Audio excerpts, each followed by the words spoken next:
Hello friends, welcome to Rupa Lavanya Swaralahari channel. ఈ ఛానల్లో మీరు వింటున్నా కదా నా రౌడీ కిల్లర్.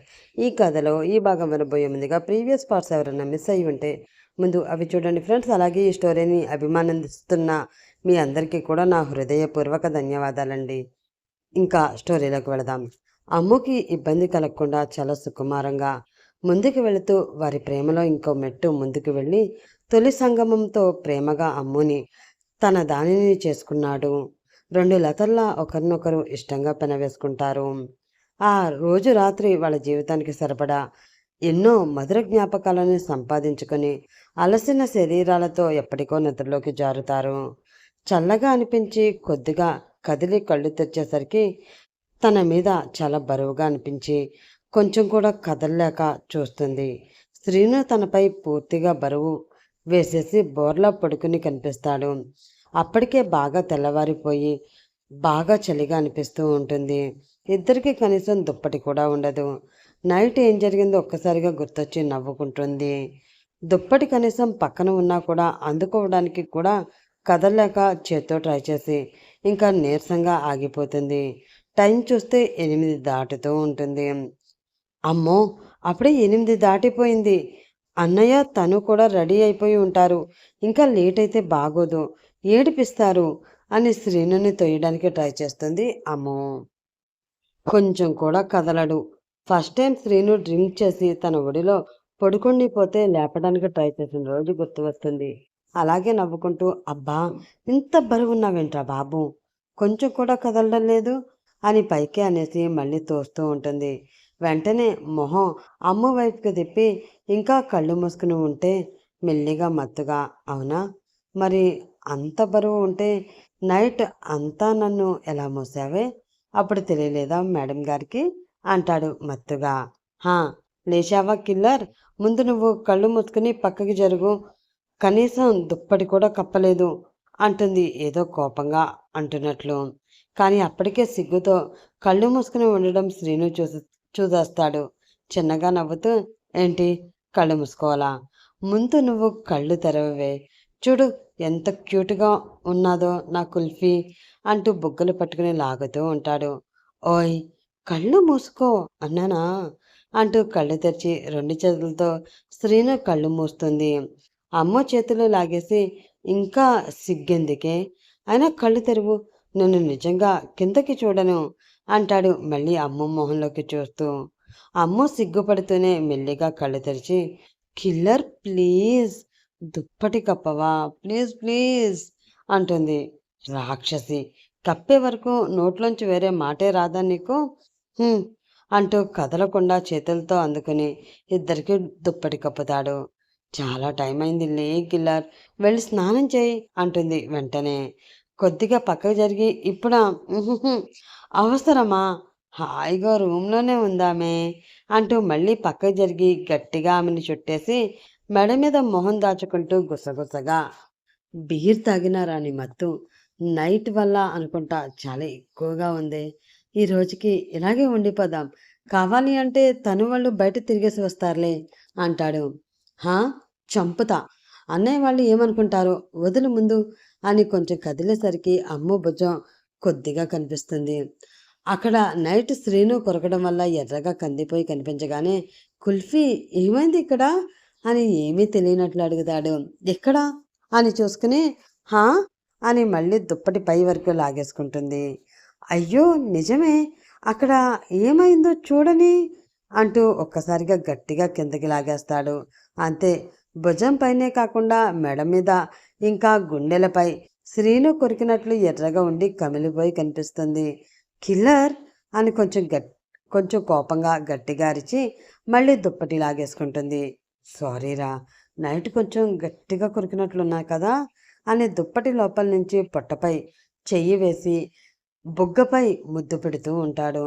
అమ్మ సిగ్గుతూ, చిపోరా, నీకు అస్సలు సిగ్గులేదు, అసలే లేట్ అయింది అంటుంటే అని చెయ్యి విడిపించుకొని లేవబోయేసరికి శ్రీను ముందే ఊహించి వెళ్లకుండా గట్టిగా పట్టేసుకుని అమ్మపైకి చేరిపోయి కదలకుండా ముద్దు పెట్టేస్తాడు.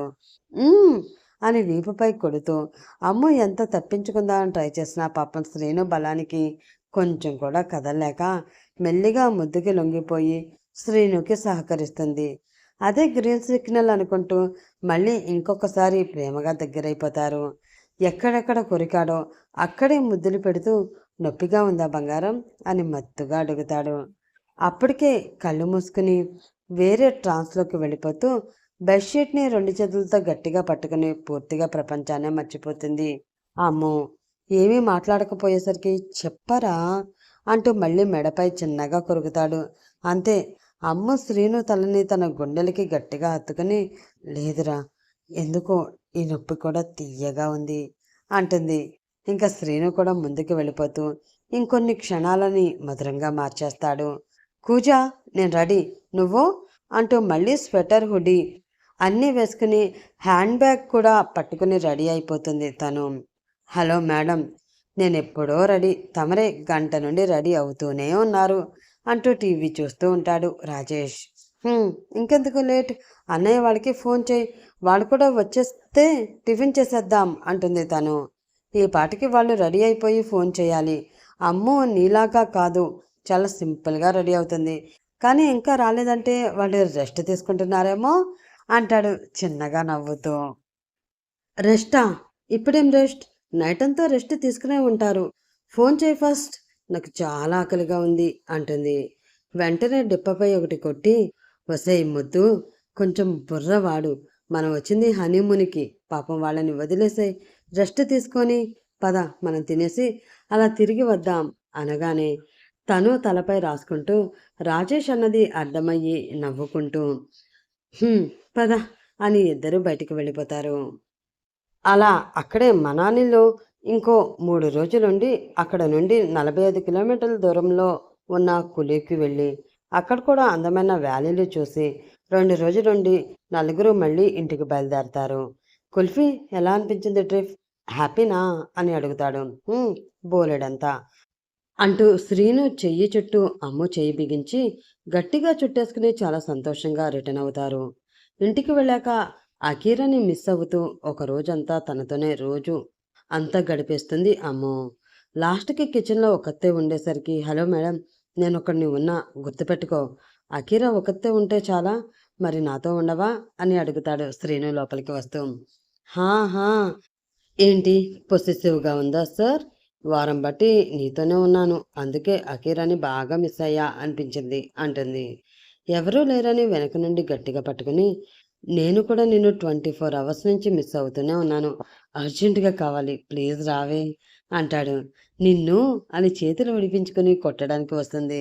2 చేతులు గట్టిగా పట్టేసుకుని కళ్ళలోకి చూస్తూ, నిజంగానే కావాలి అంటాడు. అయ్యో, నువ్వు మరీ ఇలా అయిపోయావేంట్రా అని చుట్టూ చూస్తూ, అయినా మొన్నటి వరకు బాగానే ఉన్నావుగా, ఇప్పుడేంటి సడన్గా అని నవ్వుతూనే కోపంగా విడిపించుకుంటూ ఉంటుంది. ముందుకు లాగేసి చెవిలో, అప్పుడు వేరు ఇప్పుడు వేరు, నీకు ఎక్కువసేపు దూరంగా ఉండడం నా వల్ల కావట్లేదే, ప్లీజ్ త్వరగా వచ్చేయి అని ఎవరూ వస్తున్నట్లు సౌండ్ వచ్చేసరికి అమ్ము బుగ్గపై ముద్దు పెట్టేసి ఫాస్ట్గా వెళ్ళిపోతాడు. అమ్మ నవ్వుకుంటూ బుగ్గ తడుముకుంటూ ఉండిపోతుంది. హలో శ్రీను గారు, నేను సీఎం గారి పిఏని మాట్లాడుతున్నాను అనగానే, చెప్పండి అంటాడు శ్రీను. అదే సార్, మీతో మాట్లాడడానికి లాస్ట్ వీక్ నుండి ట్రై చేస్తున్నారు, మీ ఫోన్ అవ్వలేదు, ఇప్పుడే మీకు ఓకేనా అని అడుగుతాడు. సారీ సార్, చిన్న ట్రిప్కి వెళ్ళాము, అక్కడ సిగ్నల్స్ లేవు, చెప్పండి ఏంటి విషయం అని అడుగుతాడు. ప్లీజ్ లైన్లో ఉండండి, సార్కి ఇస్తాను అంటూ హోల్డ్లో పెట్టి ఫోన్ తీసుకువెళ్ళి సీఎంకి ఇస్తాడు పిఏ. హలో శ్రీను గారు, బాగున్నారా అని అడగంగానే, సార్ బాగున్నాను, చెప్పండి అంటాడు. అదే, మా పార్టీ తరపున ఎలక్షన్లో నిల్చోవడానికి మీకు అడిగాను కదా, పార్టీ హెడ్ ఆఫీస్లో కూడా మీ గురించి చెప్పాను, అందరూ మీకోసం మీ రిప్లై కోసం వెయిట్ చేస్తున్నారు, సో మీరు కొంచెం పాజిటివ్గా నిర్ణయం తీసుకుంటే మేము చాలా హ్యాపీ అంటారు. లేదు సార్, మీకు అప్పుడే చెప్పాను కదా, మేము అమెరికా వెళ్ళిపోదాం అనుకుంటున్నాం, సో అలాంటప్పుడు నేను ఎలక్షన్లో నిల్చోవడం అవ్వదు సార్, ప్లీజ్ ఏమీ అనుకోకండి అంటాడు. అలా అనకండి శ్రీను గారు, ఈ టికెట్ కోసం చాలామంది చాలా సంవత్సరాలుగా ఎదురు చూస్తున్నారు, ఎంతో మంది సీనియర్స్ కూడా ఉన్నా కూడా పార్టీ కూడా మీకే సపోర్ట్ చేస్తుంది, మీ పైన అందరికీ ఉన్న నమ్మకం అలాంటిది, ఇంకోసారి ఆలోచించండి, మీ నాన్నగారు ఉంటే బహుశా ఆయన కూడా ఎలక్షన్లో నిల్చుని ప్రజలకి ఇంకెంతో సహాయం చేసేవారేమో కదా. ఇప్పుడు అవకాశం మీకొచ్చింది. అందుకే ప్లీజ్ మరొక్కసారి ఆలోచించి చెప్పండి. ఉంటాను మరి అంటాడు. అంత చెప్పాక మళ్ళీ వెంటనే వద్దు అనేస్తే బాగోదు అని, సరే సార్ మళ్ళీ ఆలోచిస్తాను. కానీ నిల్చుంటాను అయితే కన్ఫామ్గా చెప్పలేను. థ్యాంక్ యూ సార్ అని ఫోన్ పెట్టేస్తాడు. మాట్లాడి వెనక్కి తిరగంగానే ఎదురుగా అమ్ము, రాజేష్ నిల్చొని చూస్తూ ఉంటారు. ఏమైందిరా, మళ్ళీ సీఎం గారే ఫోన్ చేశారా అని అడుగుతాడు రాజేష్. అవునరా, మళ్ళీ అదే అడుగుతున్నారు. మనం వెళుతున్నామని చెప్పినా కూడా వినడం లేదు. మీకన్నా సీనియర్స్ ఉన్నారు, అయినా కూడా మా పార్టీ అంతా మీకే సపోర్ట్ చేస్తున్నారు, ఛాన్స్ మిస్ చేసుకోకండి అంటున్నారు. నాకేం అర్థం కావడం లేదు. సర్లే, మనం ముందు ఇక్కడ మన ప్రాపర్టీస్ అన్నీ సెటిల్ చేసేస్తే త్వరగా వెళ్ళిపోవచ్చు అంటాడు. కానీ కిల్లర్, నువ్వు నిజంగానే డిసైడ్ చేసేసావా? మనం అమెరికా వెళ్ళిపోతున్నామా అని అడుగుతుంది అమ్ము. హా అవును కుల్ఫీ, అయినా మనం ఈ విషయం గురించి ముందే మాట్లాడుకున్నాం కదా అంటాడు. అవును, కానీ నువ్వు మావయ్యకి మాట ఇచ్చావు కదా, ఇప్పుడు మనం వెళ్ళిపోయాక ఇవన్నీ ఎవరు చూస్తారు అని అడుగుతుంది. రాజేష్కి కూడా వాళ్ళ తర్వాత ఇవన్నీ ఎవరు చూస్తారో అని బాధ అయితే ఉంది. అలానే ఇప్పటివరకు తను అమ్ములకి జరిగినవి చాలు అనిపిస్తుంది. అందుకే శ్రీను వెళ్ళిపోదాం అన్నప్పుడు ఏమీ అనలేదు. అలాగే అనేశాడు. కానీ మళ్ళీ ఇప్పుడు అమ్ము అడిగేసరికి నిజంగానే వాళ్ళ ప్లేస్లోకి నెక్స్ట్ వచ్చేవాళ్ళు మంచివాళ్ళు కాకపోతే అన్న ఆలోచన దగ్గరే ఆగిపోతున్నాడు. నాన్నకి మాట ఇచ్చాను నిజమే కుల్పి, కానీ మనం ఇంకా ఇక్కడే ఉండి మీరు అంతా మేము చేసే పనుల వల్ల రిస్క్లో పడడం నాకు ఇష్టం లేదు. అలా అవ్వకూడదనే నిన్ను చాలా రోజులు దూరం పెట్టాను. కానీ నీకు నా ప్రేమని చెప్పిన రోజే డిసైడ్ అయిపోయాను, నా వల్ల నీకు ఏం కాకూడదు అని. నీకు కూడా ఏమైనా అయితే తట్టుకునే శక్తి నాకు ఇంకా లేదు. అందుకే ఇదంతా.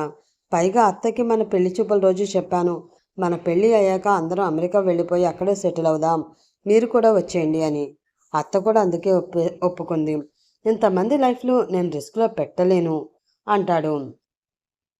అలాగే, కానీ కిల్లర్, అన్నయ్య, ఇద్దరు వినండి అంటూ అమ్ము ఇద్దరిని చూస్తూ, మనం ఇక్కడ నుంచి వెళ్ళిపోయినా లేదు ఇక్కడే ఉండి మీరే అంతా చూస్తూ ఉన్నా నాకు ఓకే. మనం అందరం ఒకే దగ్గర హ్యాపీగా ఉంటే నాకు అంతే చాలు. కానీ మనం అమెరికా వెళ్ళాలి అంటే మాత్రం మీ ప్లేస్లో మళ్ళీ మంచి వాళ్ళని పెట్టి వాళ్ళు నిజంగా పర్ఫెక్ట్ అయితేనే వెళ్దాం, అంతవరకు వద్దు అంతే. అలా చేస్తేనే మావయ్య గారికి ఇచ్చిన మాటలో కొంతైనా నెరవేర్చిన వాళ్ళం అవుతాం. ఏమంటారు అన్నయ్య అంటుంది రాజేష్ వైపు చూస్తూ. నిజమే అమ్ము, నా మనసులో ఉన్న మాట చెప్పావు తెలుసా. అవును అను, అంకుల్కి నీ మీద ఉన్న నమ్మకంతోనే కదా ఈ బాధ్యత నీకు అప్పగించారు. అప్పటికి అంకుల్ దగ్గర పని చేసే వాళ్ళలో ఎవరో ఒకరిని సెలెక్ట్ చేసి ఇదంతా చూసుకోమని చెప్పి ఉండవచ్చు. కానీ మనం అప్పటికి చదువుకుని జాబ్ చేస్తున్నాం, ఇవేమీ తెలీదు అని తెలిసినా కూడా మనకే అప్పగించారంటే అర్థం చేసుకోరా అంటాడు రాజేష్ కూడా. కానీ నిజంగా అలాంటి వాళ్ళు మనకి దొరుకుతారు అంటావా? అంతా సమర్థవంతంగా నిజాయితీగా ఉండేవాళ్ళు ఉంటారంటావా అని డల్గా అడుగుతాడు శ్రీను. తప్పదురా, అమ్ము చెప్పినట్లు అలా మన బాధ్యతలు అప్పగించే వరకు మనం ఇక్కడే ఉందాం, తప్పదు అంటాడు. సరే, నాకు ఆకలి వేస్తుంది, పదండి వెళ్దాం అనగానే ముగ్గురు భోజనానికి కిందకి దిగుతారు. అలా శ్రీను రాజేష్ వాళ్ళ బిజినెస్లు దందాలు చూస్తూనే అవన్నీ ఎవరికి అప్పజెప్పాలా అని చూస్తూ ఉండగానే ఇంకో 2 నెలలు గడిచిపోతాయి. కానీ శ్రీను వాళ్ళకి అలా ఎవ్వరూ కనిపించరు. అందరూ ఛాన్స్ వస్తే అన్నీ కబ్జా చేసేసి రాజకీయాల్లోకి వెళ్ళి పలుకుబడి సంపాదించడానికి ట్రై చేస్తూ ఉంటారు. అదంతా శ్రీను రాజేష్కి తెలుసు కాబట్టి ఏం మాట్లాడకుండా కామ్గా ఉండిపోతూ ఉంటారు. హలో అమ్ము అంటూ ఫోన్ చేస్తుంది అలేఖ్య. హా అక్క చెప్పు, ఎలా ఉన్నావు, బావగారు బాగున్నారా అని అడుగుతుంది. నేను ఫోన్ చేస్తే కానీ మేము నీకు గుర్తు రాలేదు కదూ. అంతేలే, అమ్మ కూడా చెప్పింది అక్కడికి కూడా వెళ్ళట్లేదంటగా అంటుంది. అయ్యో అక్క, అలా అనకు, నీకు తెలుసుగా ఇక్కడ అవ్వదక్క. అందుకే, పైగా వెళ్ళాలి అంటే అకీరని కూడా తీసుకుని రావాలి. అత్తయ్య ఏమో ఒప్పుకోరు, అందుకే అవ్వట్లేదు. ఈ వీకెండ్ అందరం కలుద్దాం, అమ్మా నాన్నని కూడా రమ్మని పిలుస్తా, నువ్వు బావగారు కూడా ఇక్కడికే వచ్చేయండి, సరదాగా అందరం టైం స్పెండ్ చేద్దాం అంటుంది అమ్ము. చాలే, మేము అక్కడికి కాదు, నువ్వే అమ్మ వాళ్ళ ఇంటికి రేపురా, నేను మీ బావ కూడా వస్తున్నాం అంటుంది అలేఖ్య. అవునా, సరే అలాగే అక్క. ఇంతకీ ఎలా ఉంటారు అంటే చెప్పనే లేదు. అంతా ఓకే కదా అంటుంది మళ్ళీ అమ్ము. అక్కడికి వచ్చాక చెప్తాలే ముందు రా అని నవ్వుతూ ఫోన్ పెట్టేస్తుంది అలేఖ్య.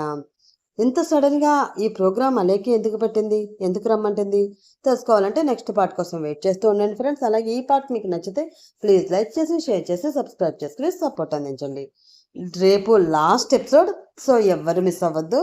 లాస్ట్ ఎపిసోడ్ కోసం వెయిట్ చేస్తూ ఉండండి.